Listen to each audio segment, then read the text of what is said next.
नमस्कार, मैं हूं अनामिका गिरी और आप देख रहे हैं मेरे साथ वार्तायनी ग्लोबल। आज हम चर्चा करेंगे चाय की।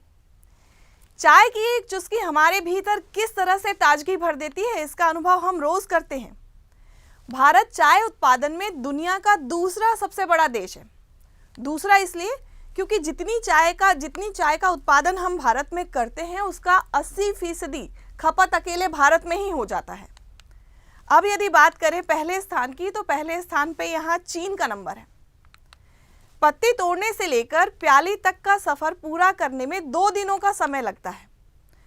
इन 2 दिनों में क्या क्या प्रक्रियाएं होती हैं, कितने तरह की चाय होती है और इसका बाजार कितना बड़ा है, आइए जानते हैं कि चाय बागान से लेकर चाय की प्याली तक का ये सफर कैसा होता है। चाय बागान से पत्ती तोड़ने का काम मार्च महीने में शुरू हो जाता है। इस समय नई पत्तियां आना शुरू होती हैं। मई, जून, जुलाई, अगस्त और सितंबर में सबसे ज़्यादा पत्ती तोड़ने का काम होता है।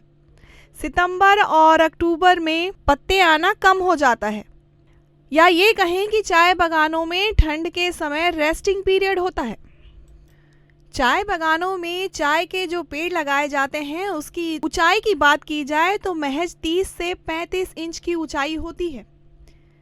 इससे ज़्यादा ऊंचाई इसमें नहीं होती, या ये कहें कि इससे ज़्यादा ऊंचाई नहीं रखी जाती ताकि लोगों को चाय की पत्तियां तोड़ने में मुश्किल ना हो।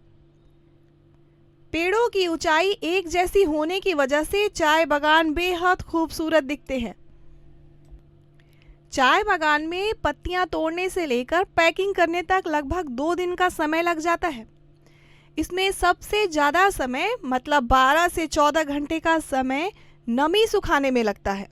भारत में अलग अलग किस्मों की चाय पाई जाती है।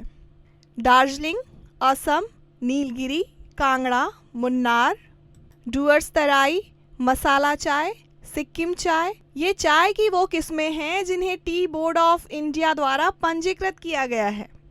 पूरी दुनिया की बात की जाए तो पूरी दुनिया में चाय पत्ती के 3 प्रकार होते हैं। पहला है ऑर्थोडॉक्स, दूसरा है सीटीसी और तीसरा है ग्रीन टी। सीटीसी किस्म की बात करें तो चाय पत्ती तोड़ने के बाद इसकी नमी पूरी तरह सुखा ली जाती है और सीटीसी मशीन के जरिए चाय की पत्तियों को काटकर उसे बारीक दाने का आकार दिया जाता है। इस प्रक्रिया को क्रस्ट ईयर्स और कर्ल करना कहते हैं।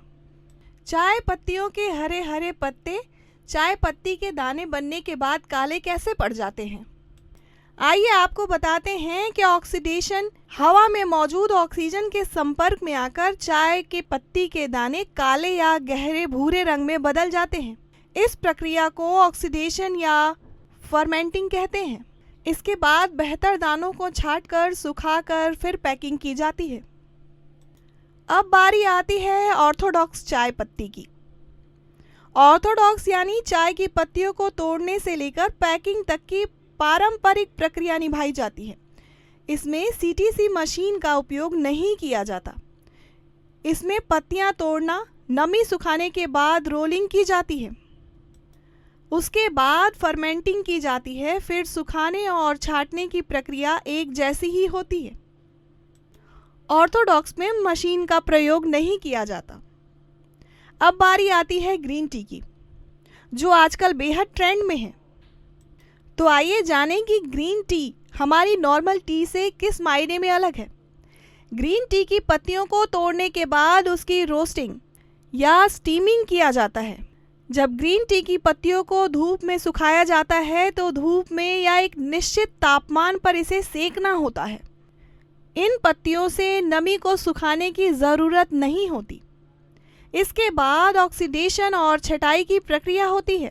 ग्रीन टी की पत्तियों में नमी नहीं सुखाई जाती। टी बोर्ड इंडिया द्वारा अब हम जारी आंकड़ों की चर्चा करेंगे।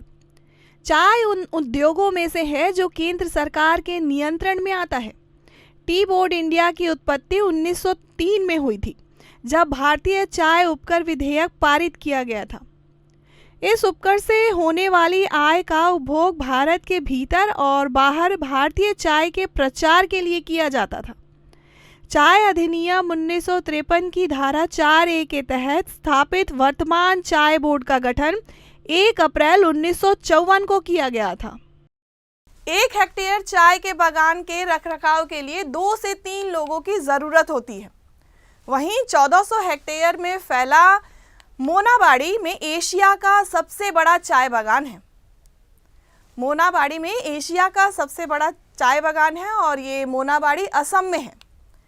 यह असम के विश्वनाथ जिले में है। 1903 में बना टी बोर्ड ऑफ इंडिया। अब 64% लोग भारत में चाय पीते हैं। 80% लोग सुबह और नाश्ते के समय चाय पीते हैं। वहीं 80% कुल उत्पादन का भारत में ही हो जाता है खपत। अब 20% चाय पत्ती ही होती है जो कि आयात होती है, हमको आयात करनी पड़ती है। भारतीय पारंपरिक किस्म की निर्यात बाजार में मांग धीरे धीरे बढ़ रही है। भारतीय पारंपरिक किस्म की निर्यात की मांग भारत में इसकी धीरे धीरे बढ़ रही है। उम्मीद है कि उत्पादक अब धीरे धीरे इस विशेष किस्म के चाय तैयार करने की ओर जाएंगे। तो बने रहिए हमारे साथ और देखते रहिए वार्ता ग्लोबल। धन्यवाद।